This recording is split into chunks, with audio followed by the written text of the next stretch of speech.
Good morning, friends. So, welcome to the Prelims Booster session. First of all, a very happy Holi to all of you. सो आज हम पहला topic देखते हैं international big cat alliance environment के लिए topic important है। Government of India plan कर रही है कि एक मेगा ग्लोबल अलायंस बनाया जाए under government of India's leadership ताकि हम बिग कैट्स को प्रोटेक्ट कर सकें। 5 साल के लिए अश्योर्ड सपोर्ट जो है वो भी प्लान किया जा रहा है।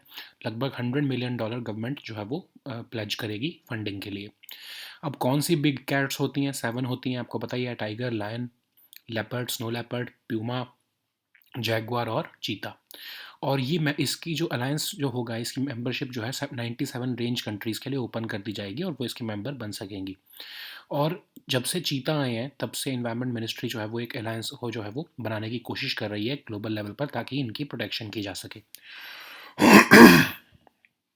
अब इस इंटरनेशनल बिग कैट अलायंस के जो है मेजर काम क्या होगा? एडवोकेसी करना ताकि टाइगर्स को या जो भी बिग कैट्स हैं इनको बचाया जा सके। पार्टनरशिप करना आपस में।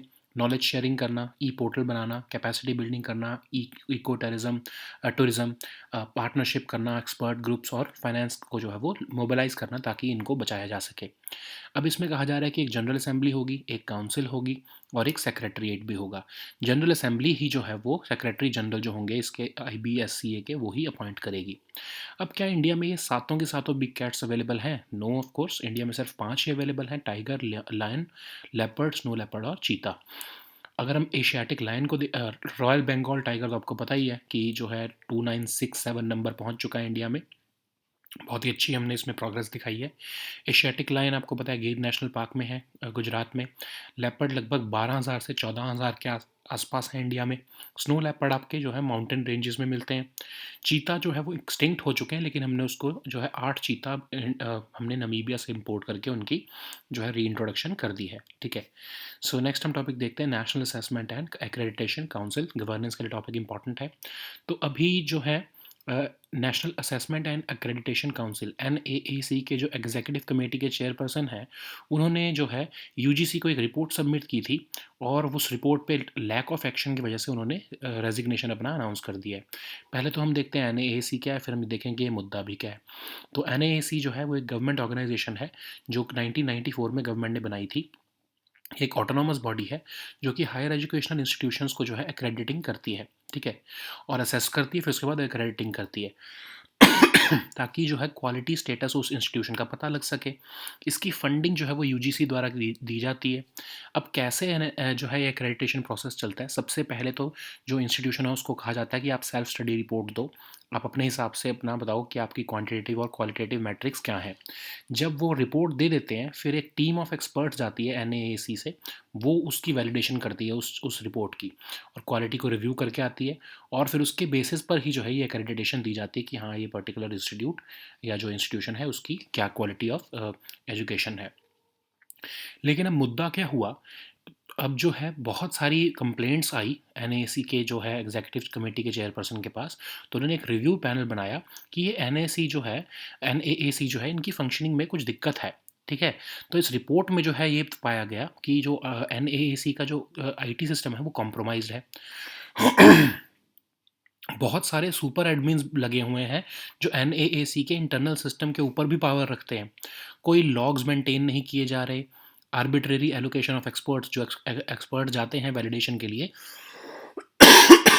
उसमें कन्फ्लिक्ट ऑफ इंटरेस्ट भी है। मतलब कि कोई हायर एजुकेशनल इंस्टीट्यूशन अपनी एक्रेडिटेशन करवाना चाहता है तो वो जो है सुपर एडमिन्स के थ्रू अपने ही फेवरेबल जो है एक्सपर्ट्स जो है वो बुला सकता है। फिर वेस्टेड इंटरेस्ट है, माल प्रैक्टिसेस चल रही हैं, सिलेक्शन ऑफ एक्सपर्ट्स जो है वो रैंडम नहीं हो रहे हैं और कुछ टीम जो है वो कन्फ्लिक्ट ऑफ इंटरेस्ट वाली ही जाकर जो है वो एक्रेडिटेशन करने के लिए चली जाती हैं। 70% तो वो एक्सपर्ट्स हैं जिनका अभी तक नंबर ही नहीं आया है कभी जो है साइट विजिट्स करने का। सिर्फ जो 30% है वही बार बार जो है वो पूल ऑफ जो है असेसर्स जो है वो जाई जाते हैं और जो है वो एक्रेडिटेशन कर रहे हैं हायर एजुकेशन इंस्टीट्यूशंस की। ये रिपोर्ट जब UGC को दी गई, उस पर कोई जब एक्शन नहीं लिया गया तो NAAC के एग्जीक्यूटिव कमेटी चेयरपर्सन ने रिज़ाइन कर दिया है। ठीक है। नेक्स्ट हम टॉपिक देखते हैं national platform for disaster risk reduction. ये भी गवर्नेंस के लिए इंपॉर्टेंट है। पीएम मोदी जो है third session of national platform for disaster risk reduction जो है वो इनॉग्रेट करने वाले हैं। ये है क्या, अब ये देख लेते हैं। इंडियन गवर्नमेंट ने 2013 में इसको बनाया था ताकि सारे segments of disaster risk community जो है इंडिया में, including government officials, parliamentarians, mayors, media, international agencies, ये सबको इकट्ठा किया जा सके और जो है एक्सचेंज ऑफ एक्सपीरियंसेस किया जा सके, व्यूज़ आइडियाज़ जो है फैसिलिटेट किया जा सके। अब इसको चेयर कौन करता है? यूनियन होम मिनिस्टर इसको चेयर करते हैं। मिनिस्टर ऑफ स्टेट जो होम अफेयर्स में है वो इसके मेंबर होते हैं। वाइस चेयरमैन जो है एनडीएमए के जो वाइस चेयरमैन है वो भी इसके मेंबर होते हैं। अब एनडीएमए के वाइस चेयरमैन मेंबर क्यों होते हैं? क्योंकि जो प्राइम मिनिस्टर हैं वो इसको चेयर करते हैं, ठीक है। मिनिस्ट्री ऑफ होम अफेयर्स में जो स्पेशल सेक्रेटरी या एडिशनल सेक्रेटरी या जॉइंट सेक्रेटरी होते हैं डिजास्टर मैनेजमेंट डिवीजन के, वो ही इस जो है national platform for disaster risk reduction के कन्वेनर भी होते हैं। नेक्स्ट हम टॉपिक देखते हैं नालामाला फॉरेस्ट। एनवायरनमेंट के लिए टॉपिक इंपॉर्टेंट है। तो नालामाला फॉरेस्ट में फ्रीक्वेंट फॉरेस्ट फायर्स देखने को मिल रही हैं due to rising temperatures.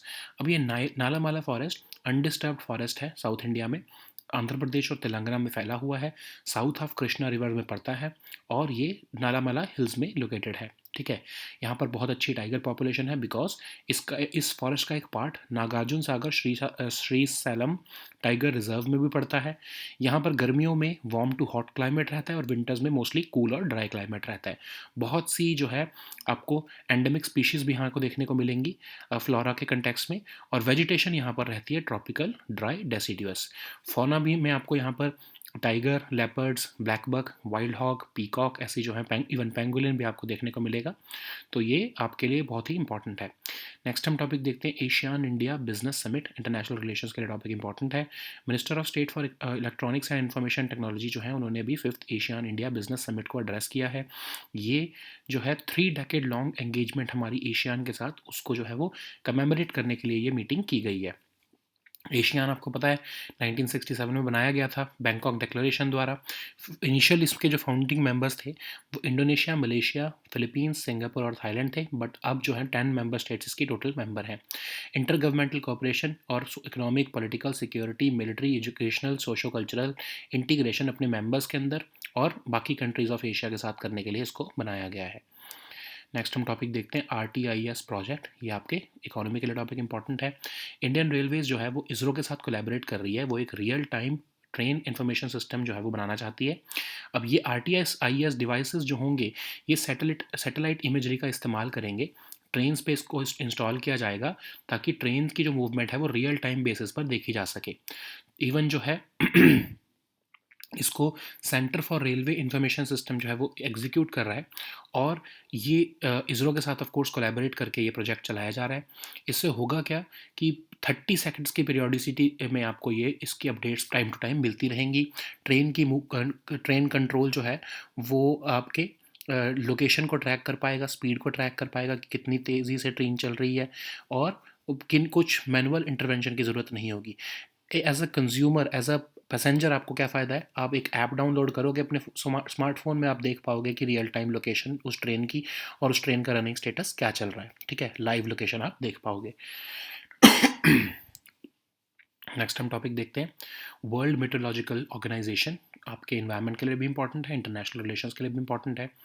World meteorological organisation ने एक new global green house gas monitoring infrastructure जो है वो बनाया है, जिससे कि हम प्लैनेट वार्मिंग पॉल्यूशन को जो है वो ठीक से मेजर कर सकेंगे और हम अपनी इन्फॉर्म्ड पॉलिसी चॉइसेस बना सकेंगे। WMO है क्या? स्पेशलाइज्ड एजेंसी है यूएन की अथॉरिटेटिव वॉइस है on the state and behaviour of earth's atmosphere. इसको 1873 में जो इंटरनेशनल मेट्रोलॉजिकल ऑर्गेनाइजेशन बनाया गया था उसी की ही एक तरह से ये ऑर्गेनाइजेशन एक आफ्टर यूएन जो है वो वर्ल्ड मेट्रोलॉजिकल ऑर्गेनाइजेशन इसको कन्वर्ट कर दिया गया है। 1950 में जब यूएन बन चुका था 1945 में, उसके बाद WMO बनाया गया है as a specialised agency of UN for meteorology, ठीक है। इसका हेडक्वार्टर जिनीवा में है। इसके लगभग 187 मेंबर कंट्रीज इसके मेंबर हैं। वर्ल्ड मीटरोलॉजिकल कांग्रेस इसकी सुप्रीम बॉडी है, 36 मेंबर एग्जीक्यूटिव काउंसिल होता है, सेक्रेटरीट होता है, 6 रीजनल एसोसिएशंस भी हैं और 8 टेक्निकल कमीशंस भी होते हैं। अगर हम इसके मेजर प्रोग्राम्स देखें तो वर्ल्ड वेदर वॉच जो कि सैटेलाइट्स और टेलीकम्युनिकेशन नेटवर्क का सिस्टम है, वर्ल्ड क्लाइमेट प्रोग्राम जो कि क्लाइमेट चेंज को मॉनिटर करता है, और atmospheric research and environment programme जो कि ओजोन डिप्लीशन जैसे इश्यूज़ को जो है के ऊपर रिसर्च करता है, वो ये मेजर प्रोग्राम्स डब्ल्यूएमओ चलाता है।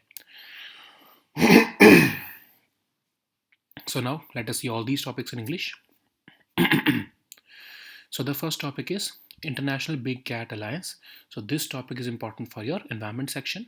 Government of India is planning to launch a mega global alliance under its leadership to protect big cats in the world, and it is being said that the government is planning to assure support over 5 years with a guaranteed funding of USD $100 million. So what will be the structure and what is the proposed International Big Cat Alliance? First of all, you may be knowing that there are 7 major big cats: tiger, lion, leopard, snow leopard, puma, jaguar and cheetah. And that's why the membership would be open for 97 range countries who have one or any other of these major big cats. So since last year when we relocated cheetahs from Namibia, Environment Ministry was planning a similar something like this, and at the global level, and that's why this International Big Cat Alliance is being envisaged, and it will be having its major activities will include advocacy, partnership, knowledge sharing, capacity building, ecotourism, partnership between expert groups, and even tapping finance for the conservation of these big cats. If we look at the governance structure of this IBCA, then it will have a General Assembly, a Council, and a Secretariat. And General Assembly will also be appointing the Secretary General for the IBCA. So India is India home to all these 7 big cats? No, of course. India is only having these 5 of them: tiger, lion, leopard, snow leopard, and cheetah. So you know that in Royal Bengal tiger context, we have increased them to 2967 in number. It at Gir National Park, we have this Asiatic lion. If we look at the leopard figure, then about 12,000 to 14,000 leopards occur in India. Snow leopards are mostly found in the mountain ranges of Central and South Asia, including the Western Himalayas. Cheetah got extinct in 1952, but recently in September 2022, we have reintroduced cheetah into the wild as we brought 8 cheetahs from Namibia.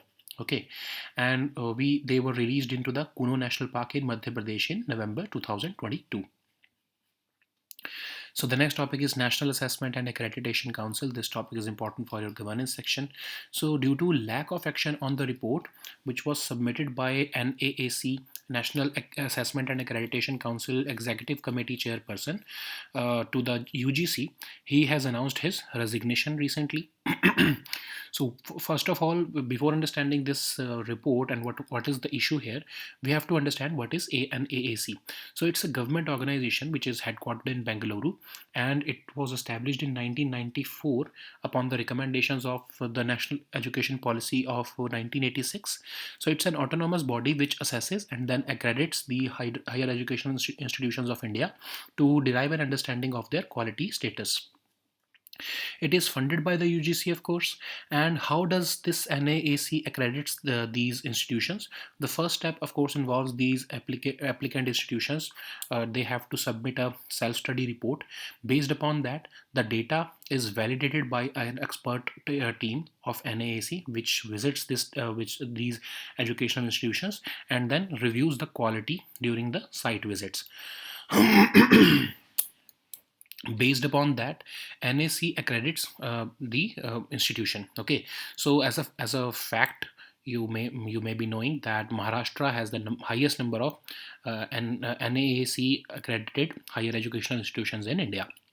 So what is the case here? Why this circumstances have arisen? So first of all, we need to understand that based on several complaints, an AAC executive committee chairperson found out that there is a certain misappropriation and mishandling of the accreditation process in the agency.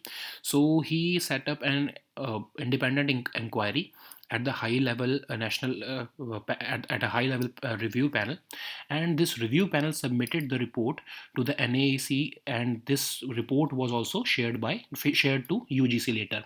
This report had said that there is a possibility that the NAAC's IT system has been compromised.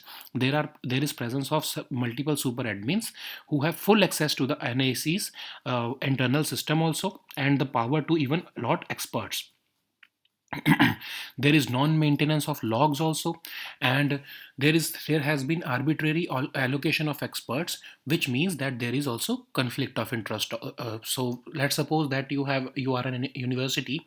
If you want to get accredited, and if you have the reach, then you may have the access to these servers of or IT systems of NAAC, and then you can get yourself a favorable expert to visit and get your data checked and validate your self assessment report. So the process of selection of experts was neither random nor sequential. It was found that nearly 70% of experts in the pool of assessors never got the opportunity to conduct site visits, while others have had such multiple visits. So despite the NAAC chairperson submitting this report to the UGC, there was lack of action. So that's why he has resigned from his position. So the next topic is National Platform for Disaster Risk Reduction. This topic is again important for your governance section.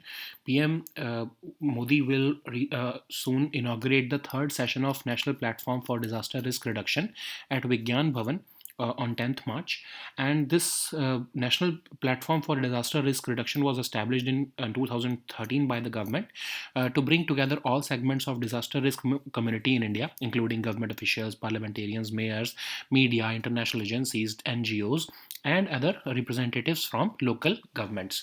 So this year, the theme of this discussion would be building local resilience in a changing climate.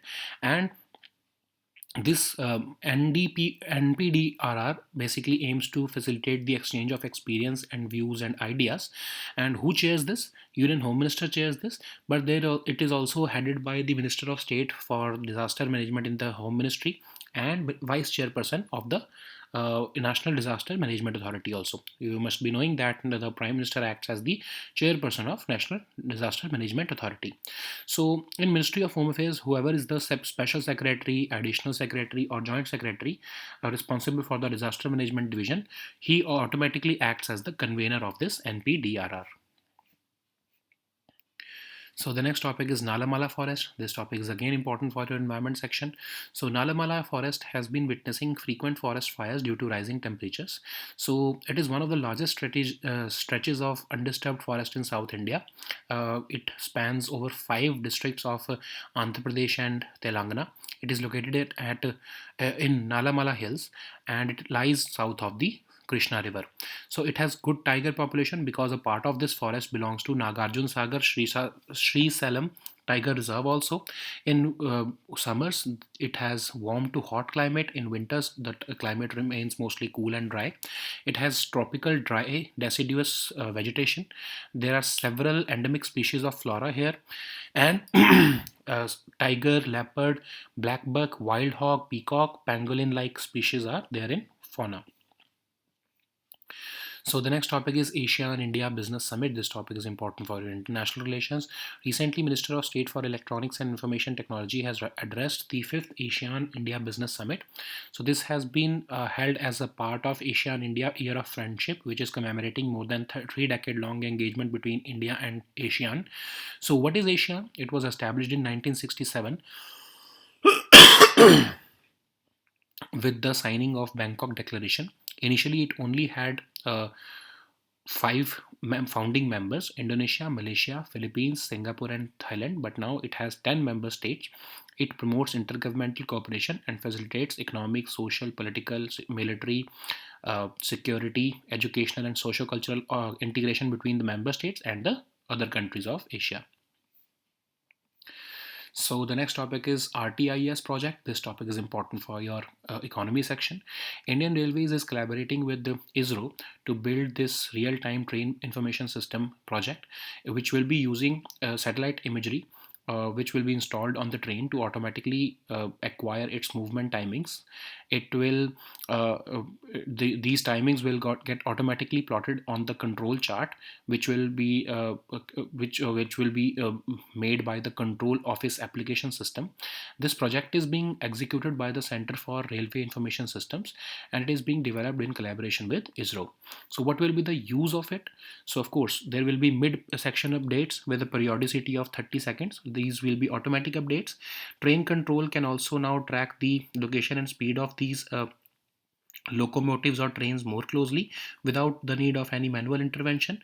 It will also allow passengers to get the real-time location or train running status of a train on their smartphone. So the next topic is World Meteorological Organization. This topic is important for your environment and international relations both. So WMO has recently come up with a new global greenhouse gas monitoring infrastructure, which will provide better ways of measuring planet warming pollution, and it will help us to make informed policy choices. So you know that it's a specialized agency of UN. WMO is an authoritative voice on state and behavior of Earth's atmosphere. It originally was called the International Meteorological Organization, which was founded in 1873. But after the UN was formed in 1945, then in 1950, WMO became the specialized agency of UN for meteorology. Now it is headquartered in Geneva, that is in Switzerland, and it has 187 countries as its members.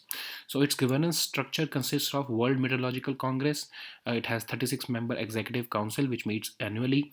It also has a secretariat. It has also 6 regional associations which are dedicated to particular or peculiar regions. It also consists of 8 technical commissions. What are the major programs which are being run by WMO? First, of course, is the World Weather Watch, which consists of a system of satellites and telecommunication networks, which monitors weather conditions. Then there is World Climate Program, which monitors, of course, climate change, including global warming.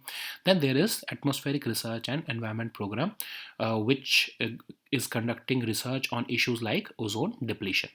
Okay, so these were our topics for today. We'll meet next time with new topics. Until then, goodbye and take care.